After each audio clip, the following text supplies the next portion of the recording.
I'm Susan Hyland, live here in the Power and Light District, where the NCAA Tournament is in full swing tonight. In fact, KU is on the floor right now playing, and if they win tonight, they will go on to play on Sunday. And in case you haven't heard, when you wake up on Sunday morning, we're expected to have several inches of snow on the ground. And with Kansas City being in the national stage and in the spotlight, a lot of people are wondering, what's Kansas City's plan to make sure all of these fans can get to and from the games at Sprint Center, and will any of the snow slow down those games?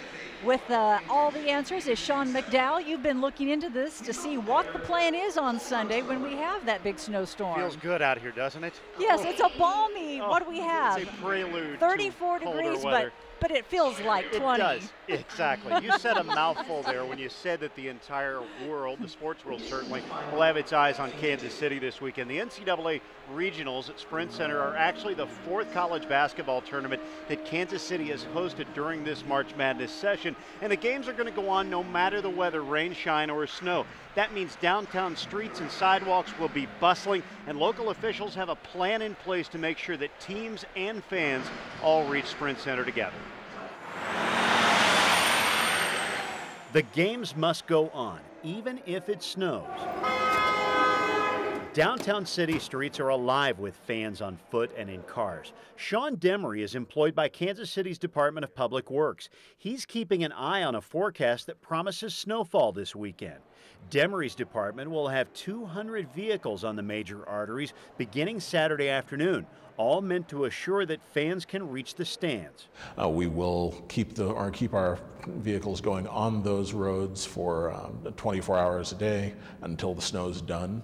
We will plow down to the pavement and from curb to curb. Once Hoop fans reach downtown, ATA buses will be running to keep people moving. Business owners are responsible for keeping sidewalks safe.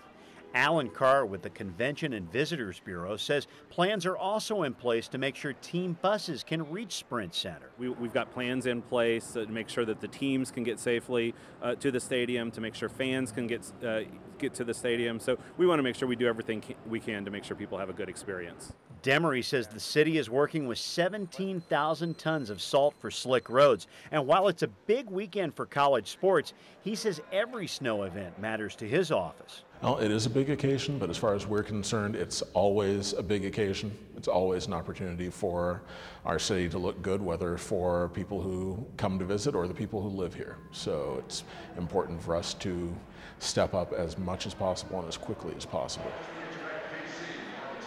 Now, Sean Demery also advised me that it's a good weekend to stay inside with this blast of winter weather that's said to be on the way. But many college basketball fans have traveled over hill and dale across the country, all to get to Kansas City to cheer on their respective teams. And Demery's advice to them, Susan, is just to use good sense, allow a little extra time, and by all means, dress warm and keep your eyes on the television weather forecast here on Fox 4, of course. Absolutely. Yeah. Mike Thompson and the team will be keeping everybody informed up to the minute with what's headed our way. You said it. Thank you very much, Sean. Yes, ma'am. And somebody should definitely be having some free hot chocolate once they make it. It is a little bit chilly out here. All right, that's it from the Power and Light District right now. I'm Susan Hyland, Fox 4 News. We'll send it back to you guys. Yeah, I think our hills and dales around here are going to be quite snow covered, Susan. So we'll check back with you.